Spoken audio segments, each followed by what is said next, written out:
يلا بينا نشوف الجمال والحلاوة. البنت دي هتعمل حاجة حلوة قوي، انا بتعجبني فيديوهاتها، فيها الحلو وفيها حاجات بتبقى يعني شوية غريبة علينا احنا كمصريين بالذات. يلا بينا يلا بينا. هي هنا جايبة كمية من البرتقال وكمية من الجمبري، تعالوا نشوف هتعمل ايه. مبدئيا هي بتغسل الحاجة كلها مع بعض. الله اعلم بقى ده توفير ميه ولا يدي طعم، الله اعلم. يلا بينا نكمل.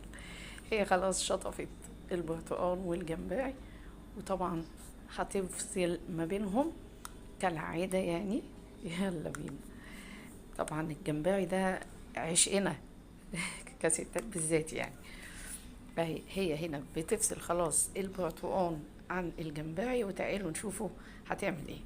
طبعا هتكمل عصر كمية البرتقال دي كلها، هتعصرها.